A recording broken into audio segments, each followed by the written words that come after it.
Gospe in gospodje, v dvorano prihajata predsednik Republike Slovenije Borut Pahor in soavtor Majniške deklaracije ter današnji slavnostni govornik dr. Dimitrij Rupel.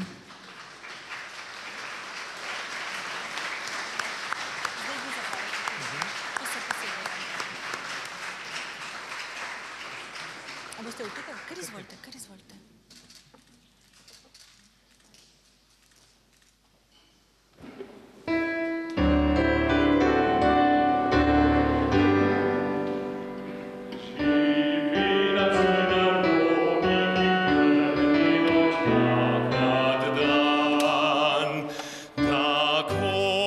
Sonce hodi, prepiri svita bo pregnan.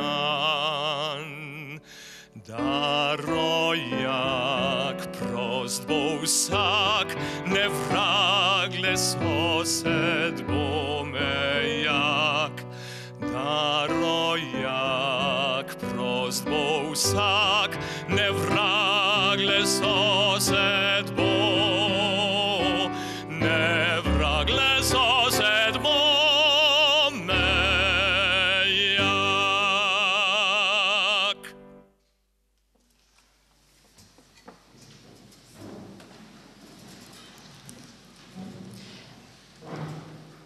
Spoštovani, dobrodošli v predsedniški palači na sprejemu ob 30. obletnici razglasitve Majniške deklaracije za suvereno državo slovenskega naroda, ki jo je 8. maja 1989 na velikem zborovanju na Ljubljanskem kongresnem trgu prebral Tone Pavček. Današnja obeležitev sodi v okvir prizadevanj predsednika Republike za ohranitev zgodovinskega spomina na prelomne dogodke, ki so privedli do prvih demokratičnih volitev in odločitve o osamosvojitvi Slovenije. Prebrana bo Majniška deklaracija.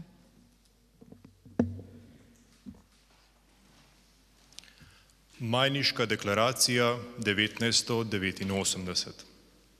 Nesporazumi, provokacije in tudi odkrite sovražnosti, ki jih danes doživljajo Slovenci v Jugoslaviji, nas prepričujejo o prelomnosti sedanjega zgodovinskega trenutka in nas obvezujejo, da v jasni obliki izrečemo svojo voljo, iz katere sledijo dejanja v prihodnosti. Podpisniki te listine izjavljamo in sporočamo. Prvič, da hočemo živeti v suvereni državi slovenskega naroda. Drugič, kot suverena država bomo samostojno odločali o povezavah z južnoslovanskimi in drugimi narodi v okviru prenovljene Evrope. Tretjič, glede na zgodovinska prizadevanja slovenskega naroda za politično samostojnost, je slovenska država utemeljena le na spoštovanju človekovih pravic in svoboščin, demokraciji, ki vključuje politični pluralizem, družbeni ureditvi, ki bo zagotavljala duhovno in gmotno blaginjo v skladu z naravnimi danostmi in v skladu s človeškimi zmožnostmi državljanov Slovenije. Društvo slovenskih pisateljev, Slovenska demokratična zveza, Slovenska kmečka zveza, Slovensko krščansko-socialno gibanje, Socialdemokratska zveza Slovenije, Univerzitetna konferenca Zveze socialistične mladine Slovenije, Društvo slovenskih skladateljev, 8. maja 1989.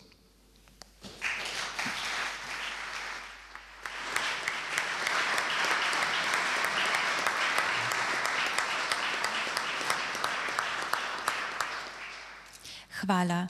Na oder vabim doktorja Dimitrija Rupla, današnjega prvega slavnostnega govornika in soavtorja Majniške deklaracije 1989. Izvolite.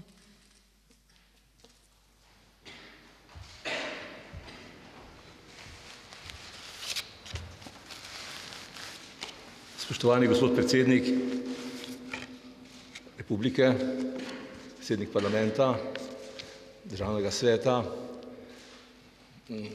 voditelji slovenskega sodstva, spoštovani Lojze Peterle, moj nekdanji šef, predsednik prve slovenske demokratične vlade, prijatelji, somišljeniki, upam, vsaj do neke mere. Majniško deklaracijo smo v moji pisarni na nekdanji fakulteti za sociologijo, politične vede in novinarstvo, današnji FDV, sestavili France Bučar, Janez Janša, Hubert Požarnik, ga prav tako pozdravljam, Veno Taufer, Ivo Urbančič in jaz.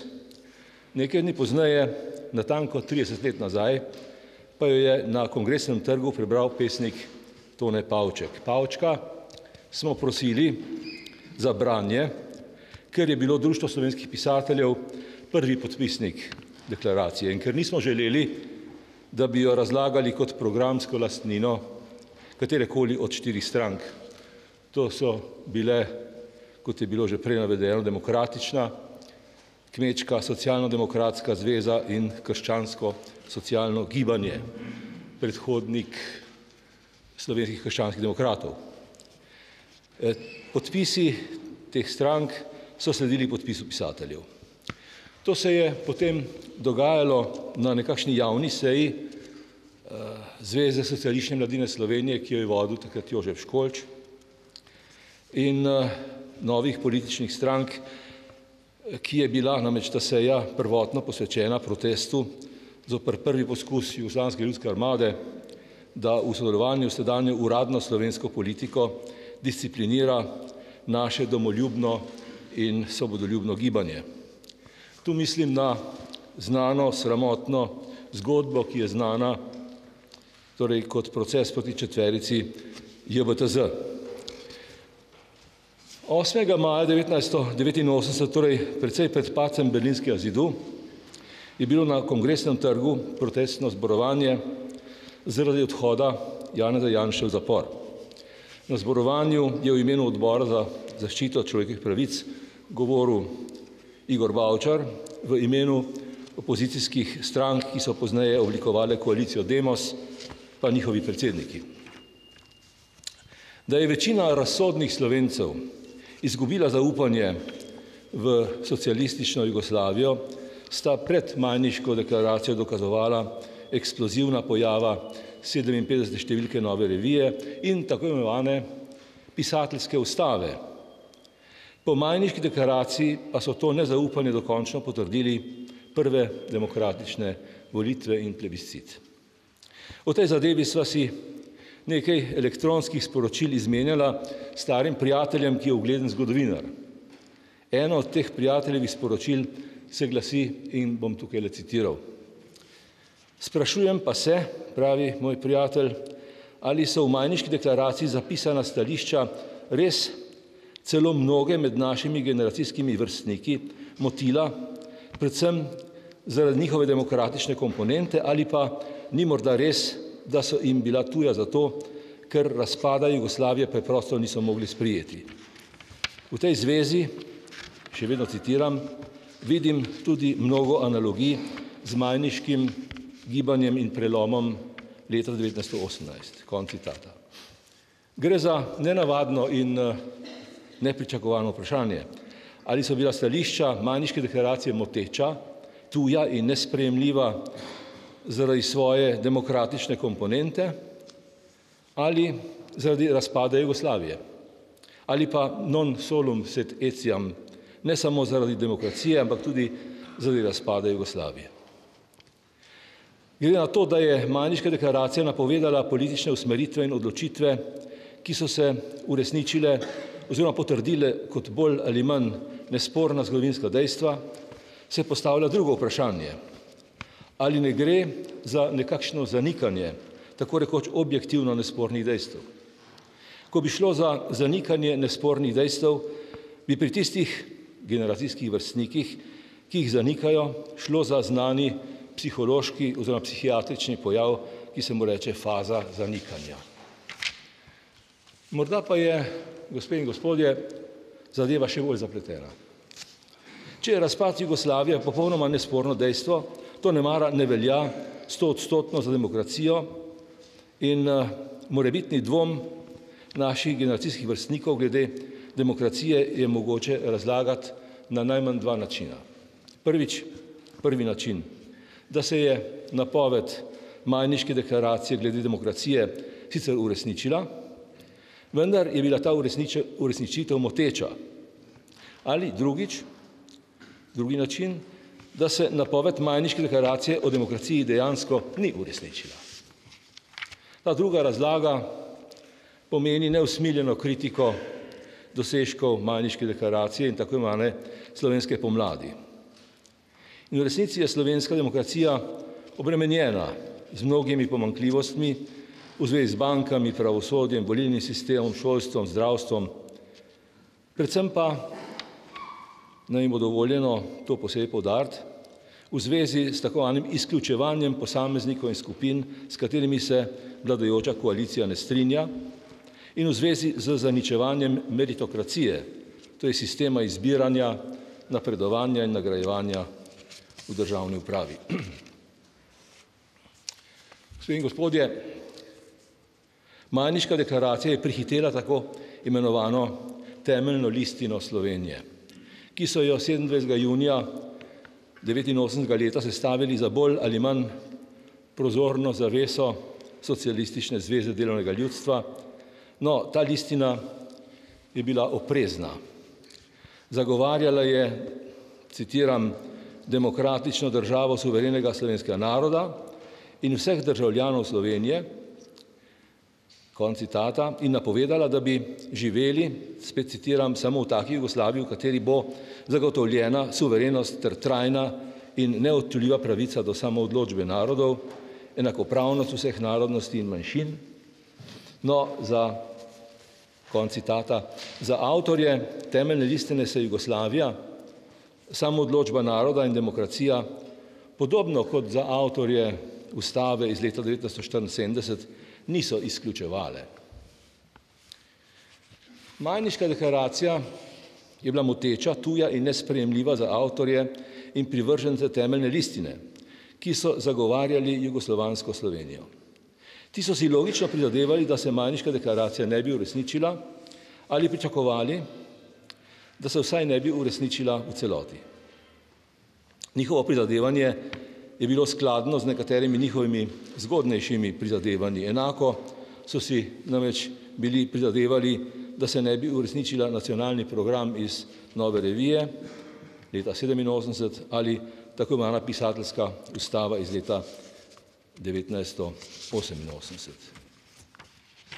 Ob tem je najbrž treba dopustiti razlago, da je bila samostojna Slovenija za silo sprejemljiva tudi za tako imenovane stare sile, ki so se bolj kot domačih konkurentov bale Miloševića in generalov Jugoslovanske ljudske armade, medtem ko tega ni mogoče reči za demokracijo, za svobodo, za spoštovanje človekovih pravic, torej za drugi del velikega programa Majniške deklaracije, demosa, navsezadnje tudi ustave iz leta 1991. O demokraciji, gospe in gospodje, so razpravljali diktatorji in generali, komunisti in disidenti, poleg njih pa vsi veliki filozofi, začenši s Platonom. Ta ima, prepričan sem, da se večina spomni tega, ta ima demokracijo za predzadnjo najboljšo ali drugo najslabšo obliko režima. Zanjo je značilen populizem, misli Platon, v njej pa vlada drhal.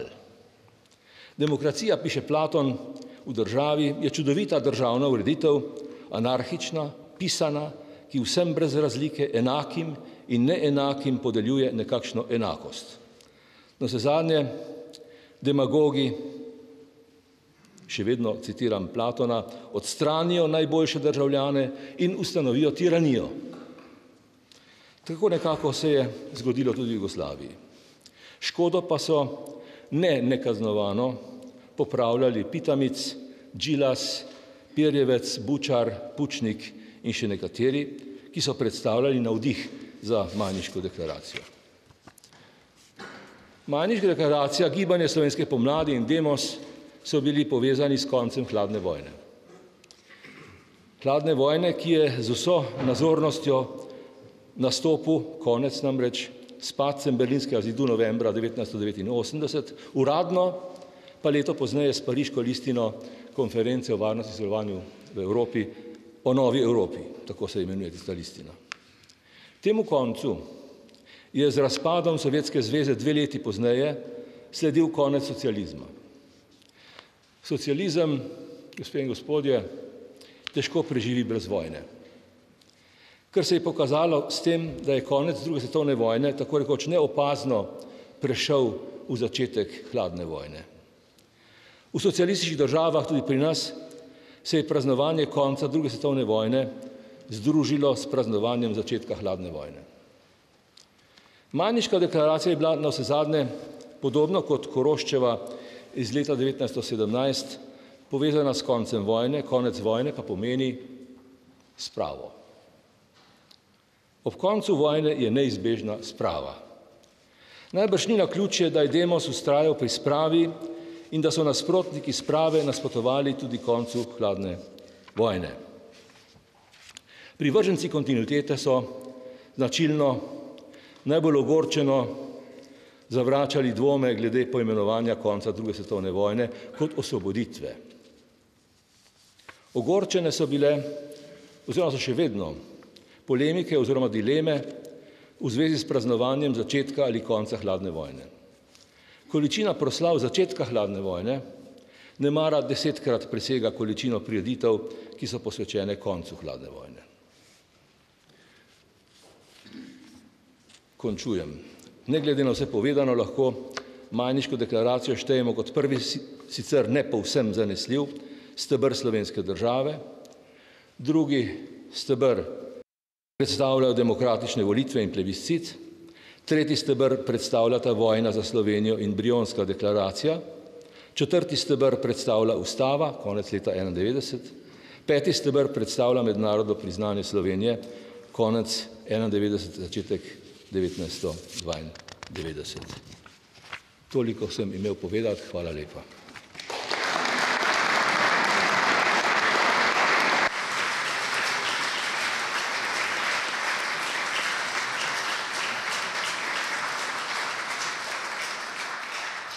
Hvala, dr. Rupel.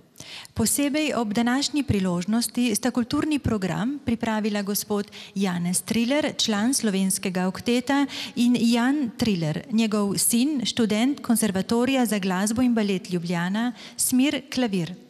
Tenorist Janez Triler prepeva že od rosne mladosti. Sodeloval je v številnih zasedbah in ansamblih, več kot 2 desetletji pa prepeva kot član Slovenskega okteta, s katerim je slovensko pesem ponesel širom sveta. Za glasbo pa je navdihnil tudi njegovega sina Jana Trilerja. V nadaljevanju se nam bosta predstavila z interpretacijo pesmi Slovenec sem. Izvolite.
Čutim to povim.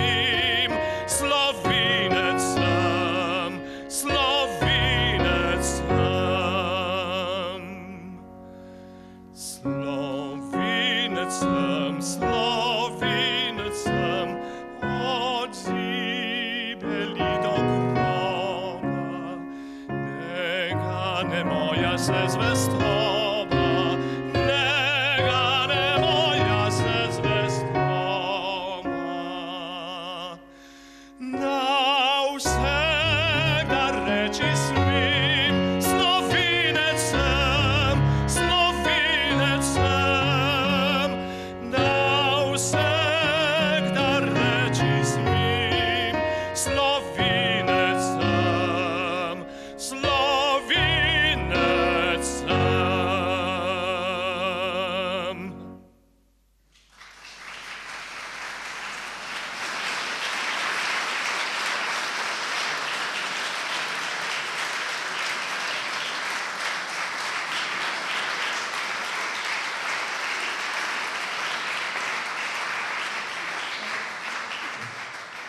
Hvala lepa. K slavnostnemu govoru vljudno vabim predsednika Republike Slovenije Boruta Pahorja. Spoštovane gospe in gospodje, visoki gostje, najprej bi se želel zahvaliti vam, spoštovani dr. Dimitrij Rupel, soavtor Majniške deklaracije iz leta 1989, da ste sprejeli moje povabilo in nagovorili zbrane na današnjem priložnostnem sprejemu. Prav tako bi se vam res zelo iskreno zahvalil, da ste sprejeli vabilo in se udeležili tega sprejema.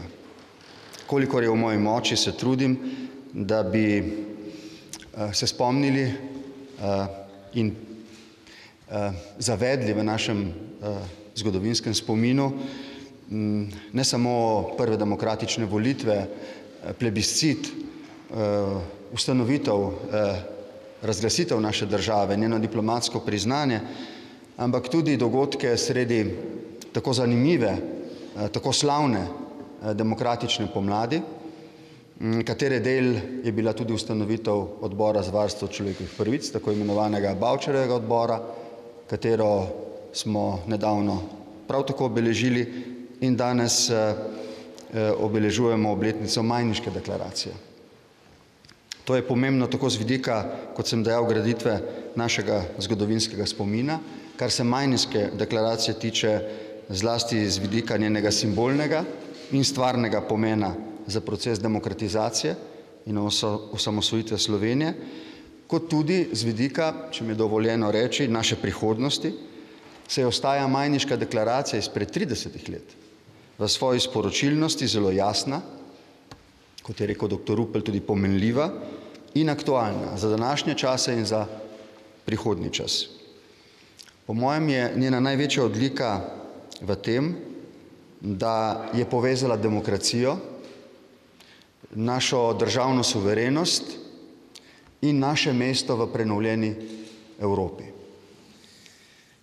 K temu, kar je glede zgodovine nastajanja Majniške deklaracije in zgodovinskih okoliščin dejal dr. Rupel, bi dodal svoje opažanje, da je bila javna legitimacija ideje o suvereni državi slovenskega naroda in, če hočete, tudi o samostojni državi, mogoča šele v pogojih demokratične politične pomladi konec 80. let. Ta ideja je bila seveda vržena v slovenski prostor že prej, vendar pa je veljala takrat za nelegitimno in zavrnjeno. Kot legitimna zamisel, velika, pomembna, plemenita, osrednja, je lahko postala šele v pogojih pluralne, nastajajoče demokratične družbe. Kot sem dejal, ima Majniška deklaracija zelo aktualen pomen za prihodnost. Povezala je demokracijo, državno suverenost in slovensko mesto v prenovljeni Evropi in vse te tri njene prvine morajo biti vselej sveže, žive, prepričljive, če hočemo, da se bomo kot narod in država uspešno razvijali. Glede vseh teh stremljenj, seveda še zdaleč nismo rekli zadnje besede in na nek način jih tudi nikoli ne bomo. Vse tri prvine, demokracija, država in Evropa, potrebujejo našo spodbudo, našo kritiko, polemike, pa tudi prepotrebno sodelovanje in konsenz. O svoji lastni državi in njeni demokratičnosti odločamo sami, o evropski prihodnosti pa skupaj z drugimi narodi in državami. Tudi danes, 30 let kasneje je jasno, da je suverena slovenska država, ki je demokratična in vpeta v Evropo, temeljno orodje našega obstanka in razvoja. Toda pred 30 leti, kot je bilo poudarjeno, to še zdaleč ni bilo niti tako jasno, niti tako samoumevno in na dosegu roke, kot se zdi morda komu danes iz zgodovinske perspektive. Da so te tri ideje prevladale, so bili potrebni vizionarji in pogumni ljudje. Spomniti se moramo, da so bili sredi 80 let, v času demokratične pomladi v manjšini. Njihova odlika je bila, da so s potrpežljivostjo, prodornostjo, počasi svojimi idejami prevzemali srca ljudi in dobili mandat na volitvah leta 1990, podporo na plebiscitu za zamisel samostojne države, kot tudi nalogo, da to državo ustanovimo in z voljo na referendumu leta 2003 vstopimo po naši volji, po suvereni volji v Evropsko unijo in NATO in tako končno postanemo kot država del demokratičnega zahodnega sveta. Majniška deklaracija je z tega vidika imela nepozaben simbolni in stvaren pomen in si zasluži trajno mesto v našem kolektivnem spominu zaradi svoje sporočilnosti in aktualnosti, tudi kot navdih za našo skupno prihodnost. Hvala lepa.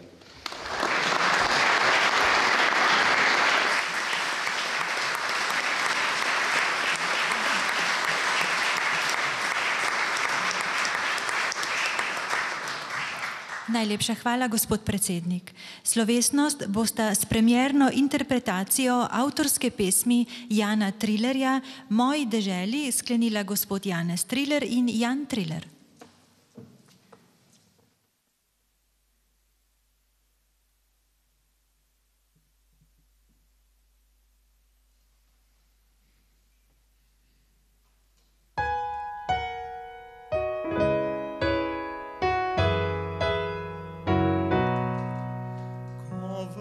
Se v domači kraj, ko dekle mi podari smehljaj, v mladostnih sanjah se zričava kakor nekdaj. Ob gozdu travniki cvetov, ko zvonjenje slišim za vasjo, otoček žuboreč odhaja, oblački vdal gredo. S teboj se sprehajam in zate živim. Ob tebi sem srečen, ker s pesmijo zaspim. Najlepši deželi zami, kot fant dekletu podarjam srci. S teboj se sprehajam in zate živim. Ob tebi sem srečen in s pesmijo zaspim. Najlepši deželi zami, kot fant dekletu podarjam srci.